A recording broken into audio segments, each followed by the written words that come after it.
Bookshelf. Just bookshelf. Yay! Hi guys!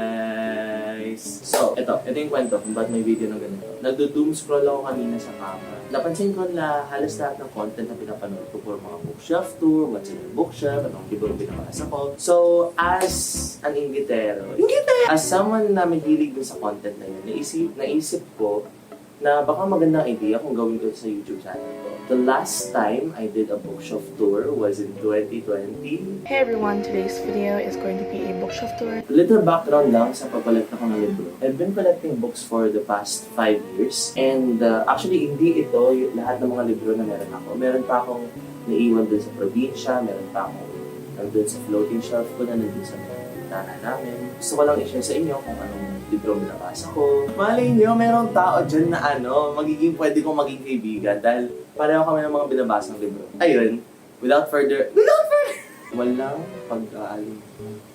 Isimulan na nga natin to. Yan. Ito ang first layer ng bookshelf ko. Ito ay isang built-in na bookshelf. Nandito na sa apartment namin nung rinantahan namin siya. Dito ko nilalagay yung mga western classics ko with the exception of these two. Takal ko sila mamaya. First, meron akong The Myth of Sisyphus and the Stranger ni Albert Camus. Isa sa mga pinaka-paborito kong manunulat. Nabasa ko na yung The Stranger and it's one of my favorite books of this year. Next is Edgar Allan Poe's The Fall of the House of Usher and Other Writings. Metamorphosis and Other Stories ni Kafka. Things Fall Apart ni Chinua Achebe. Picture of Dorian Gray ni Oscar Wilde na binasa ko this year. And Frankenstein ni Mary Shelley. Meron ako ditong English versions ng Noli Me Tangere at El Filibusterismo. Ito ay translated ni Leon Maria Guerrero. Kung tatanungin ako, mas gusto ko yung El Fili.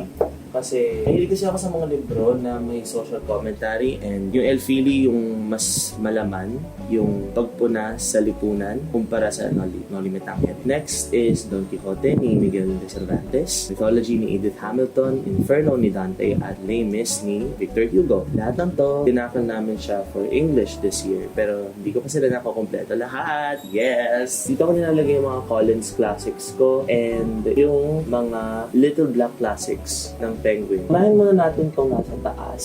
Meron akong 5 Little Black classics. So, meron akong Mother's Proposal ni Jonathan Swift, White Nights ni Dostoevsky, Communist Manifesto, Only Dull People Are Brilliant at Breakfast. This is a collection of witticisms by Oscar Wilde. And Letters to a Young Poet ni Rainy.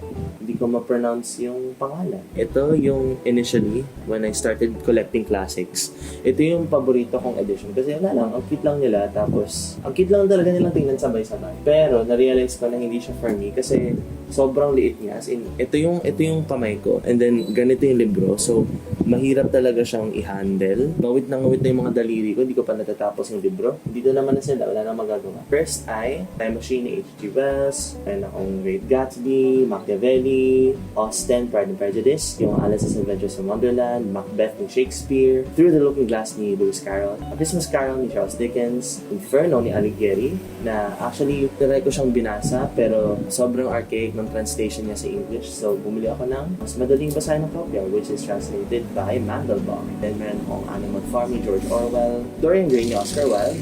Meron akong 2 kopya kasi ito initially yung binili ko pero yun nga, mahirap nga siyang basahin dahil dun sa size niya. So, bumili ako ng mas malaki na version. A Study in Scarlet ni Arthur Conan Doyle and Romeo and Juliet ni Shakespeare. May magandang translation.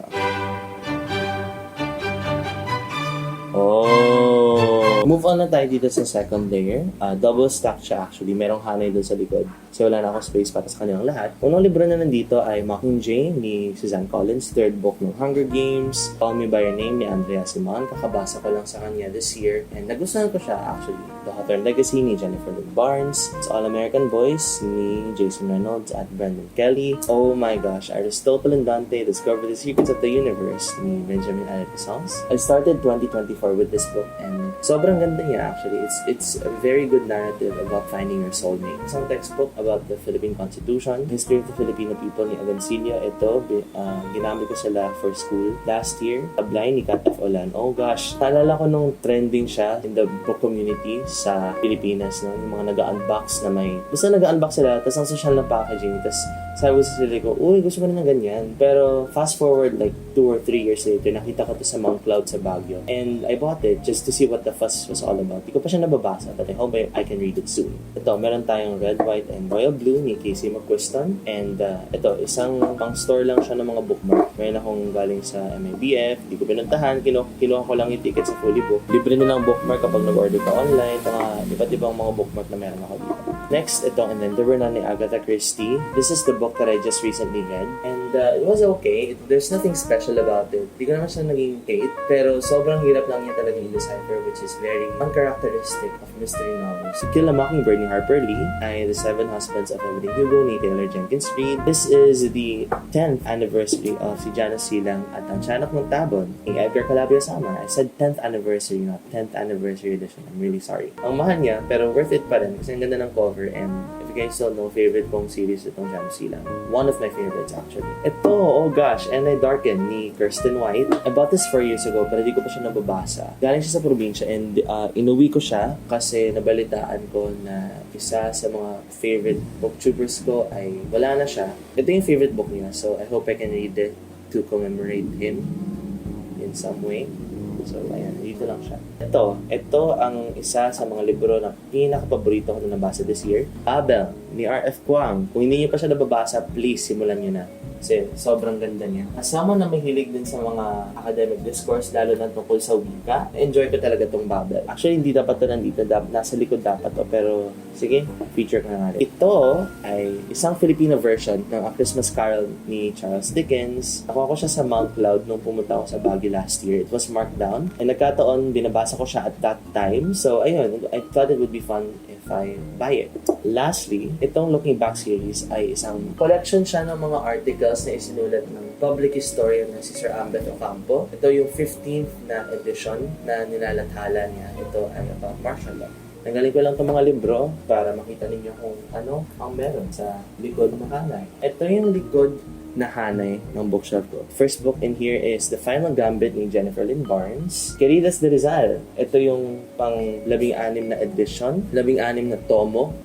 Basta 16th book na nilabas din sa Looking Back series. Sir Ambeth Ocampo as well. Talaga, siya naman talaga manunulat. Next, one of my favorite mystery books. A Good Girl's Guide to Murder ni Holly Jackson. Kung hindi niyo pa siya nababasa, this is one of my top recommendations, so you better pick this up. Actually, this is going to be a TV series. Medyo natatakot ako na panoorin yung TV series kasi yung mga stills na nirelease, hindi siya yung clip na na-imagine ko in my head while I'm reading this book. So, I think that by watching the TV series, hindi ko masyadong ma-appreciate yung pagtingin ko dito sa mundo na to. Next, kababasa ko rin nito actually. Some People Need Killing ni Patricia Evangelista. It's a very beautiful, I ran out of words to describe this book, memoir about the war on drugs ng Administrasyong Duterte. Next ay Catch and Fire ni Suzanne Collins, second book ng Hunger Games. Rizal of the Overcoat ni Sir Ambeth Ocampo. Kung curious kayo about Rizal or pinag-aaralan niyo sa school, I would definitely recommend you guys to pick up this book. May leading kasi ako sa Philippine history, so enjoy ko talaga itong libro.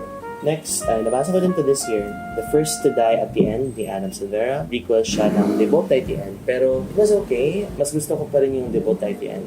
Sobrang laki ng emotional attachment ko sa libro na yun. Kala ko pa nung binasa ko siya, putik. Ang sakit talaga. Ito ay isang zine na ginawa ng literature club ng school namin. Wing of the Locust ni Joel Donato Ching Jacob. Di ko pa nababasa hanggang ngayon. I hope that I can pick this up kasi maraming nagsasabi na maganda daw to. Oh, ito. Itong sunod ay libro ni Lola Hattie Bautista na binigay ng kaibigan kong si Nate. Hi Nate, kung nanonood ka. Ito ay isang semi-autobiographical collection of mga sulatin ni Lola Hattie Bautista tungkol kay Lea Bustamante ng bata-bata and tungkol din sa buhay niya. So, hindi ko pa nababasa yung bata-bata pero I'm planning on picking this up after I finish that book. This is a book I've had for 4 years already. The Diary of a Young Girl ni Anne Frank. Hindi ko pa rin siya nababasa ever. I mean, I tried picking it up pero I'm just waiting for the right time kung kailan ko to pwedeng intindihin. Susunod na ng libro ay sinulat ni Luel Hattie Bautista, Desaparecidos and Dekada 70. Funny story about Dekada 70. Binili ko siya nung in-inaugurate si Marcos Jr. Takot lang ako na baka ma-censor tong libro, so immediately chinek out ko siya sa Shopee. And ayun, meron akong kopya. Ito ay collection ng Filipino literature na inedit ni Asuncion David Maramba. Next, Inheritance Games ni Jennifer Lynn Barn. Ito ay collection ng short stories ni Sir Butch Dalisay. Na-meet ko na si Sir Butch when he spoke sa school namin, and I was intrigued by his talk. So ayun, I bought this book just so that I can immerse myself in his literature. I forgot about this. Don't Tell My Mother ni Brigitte Bautista. Binasa ko siya this year, and maganda siyang account of clash ng religion and sexuality, lalo na sa LGBT community. Next ay Playlist for the Dead ni Michelle Falkoff. Hindi ko pa siya nababasa, binili ko lang siya dahil nakasale. Itong dalawang libro na to, nabasa ko na yung Simon versus the Homo Sapiens Agenda, and nakita ko tong dalawang libro, which are the sequels to those books. Nakasale sila, so I thought, sayang naman, bilhin ko na siya. And, ito, sunod, Filipino translation ng El Fili ni Virgilio Asalmario. And lastly, ito, How Rosang Taba Won a Race ni Dean Francis Alfar. Nag-attend ako ng showing ng Rosang Taba, and I bought this as parang remembrance na pumunta ako doon. Teka lang mga te, inom lang ako. Sobrang gaspang na ng lalamunan ko. Okay. This is the last row of shelves na meron dito sa built-in shelves ko. Nakalimutan ko palang i-point out na naka-organize yung mga libro ko in rainbow order. I mean, some readers hate it, pero for me, it's just fine kasi ito din talaga yung pag-organize ko ng libro dati pa.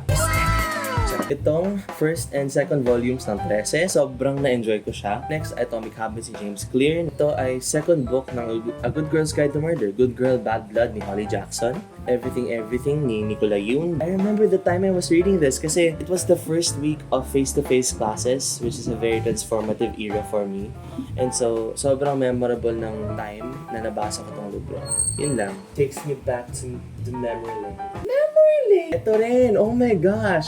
The Perks of Being a Wallflower ni Stephen Chbosky. One of my absolute favorite books talaga. I remember reading this. I enjoyed reading this book. I just admired Charlie. Sobrang, I still get emotional when I think about him.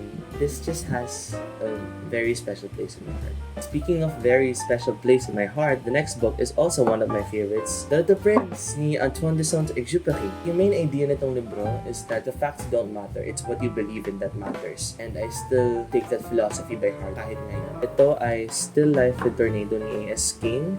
Ang Beth Ocampo's newest book, Cabinet of Curiosities. Naray ko siyang basahin pero it didn't pique my mind enough, so DNF ko siya. Pero I'm hoping na mabasa ko siya soon. Next is the only Bob Ong book I own, Kapitan Sino. Isa siya sa mga interesting books na nabasa ko kasi sobrang gulo ng mga pangyayari dito. Pero kapag ina-analyze mo talaga siya na mabuti, marirealize mo that it's a very good satire on social responsibility and corruption dito sa bansa natin. Next ay Never Let Go ni Kazuo Ishiguro. Oh gosh, One of Us is Lying. How can I describe this book? Marketed kasi siya as a mystery. It was a disappointment kasi like the mystery was embedded in just the last 100 pages of this book. It's more of a piece of literature depicting yung buhay ng mga teenagers, and the mystery part was underwhelming, honestly.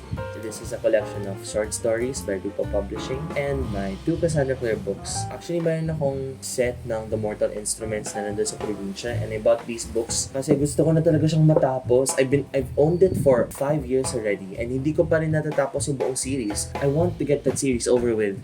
Next is Emile and Carl. Next is a memoir by one of my favorite artists, Mariah Carey. This is The Meaning of Mariah Carey. Maganda yung audiobook kasi it's narrated by Mariah Carey herself. And it was fun to see her journey throughout her career. And ayun. Next ay As Good as Dead ni Holly Jackson. Hunger Games ni Suzanne Collins. 5 Survive ni Holly Jackson. And lastly, dito sa halo na to, Percy Jackson's Greek Gods ni Rick Riordan.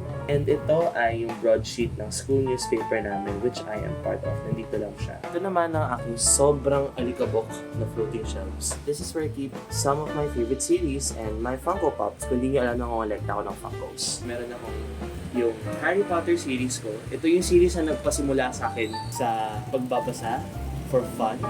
and made me appreciate reading in general. And that's the reason why I still keep my copies kahit I don't support. Ayoko sa mga pinagsasabi ni J.K. Rowling about the trans community. For the reasons I stated kanina, I still keep this book series. Next ay itong Arc of a Scythe trilogy ni Neil Shusterman. Oh my gosh, sobrang ganda niya. And it's about this dystopian world where walang death and there's just esteemed individuals named Scythes na pumapatay ng mga tao. Commentary din siya about social establishments, government, and even mortality. And we have Janus Hilang series. Una ko siyang narinig dahil sa kaibigan kong si Nate. Double mention si Nate. I love you, Nate, if you're watching this. Wala yung first book kasi pinahiram ko siya sa kaibigan ko, kinukumbinsi ko na magbasa ng Janus Hilang. Meron akong second book. Second book. Janus Hilang at ang laban ng mga nanggagamba barak. This is a book that I got for free kasi nag-post si Sir Egay sa stories niya sa Instagram kung sino gusto ng libreng copy nito kasi may kilala daw siyang pwedeng mag-ship my address for free. Thank you so much. Hindi ko na maalala kung sino nagbigay nito. Pero ayun, thankful pa rin ako sa kanya kasi kung di dahil sa kanya, wala akong kopya nito. Next ay third book, Janus Hilang at 77 Pusong. Feeling ko nga mas filler book siya ng series. Walang masyadong ganap dito, puro mga world building M&M. Next is fourth book. Oh my gosh, si Janus Hilang at ang Hiwaga May Dalawang Muka. Naalala ko pa nung binasa ko to, sobrang nagulat ako sa ending. Ang sakit. Lalo na itong book 5. Oh my gosh, si Janus Hilang at ang Lihim ng Santinapan. Grabe na, at this point, nung binasa ko to, sobrang laki na ng emotional attachment ko dun sa mga characters. Ay ayaw na ayaw kung may mangyari masama sa kanila. Tapos binasa ko to. Grabe ka, Sir Egay. Grabe. Oh my gosh. Hala wait, nakalimutan ko mag-film ng outro. Pero ayun, salamat sa panunood. Diyos ko mga B, ang hirap i-edit nito. Sana na-enjoy ninyo. God bless and goodbye. The more bookish videos, yes mga auntie.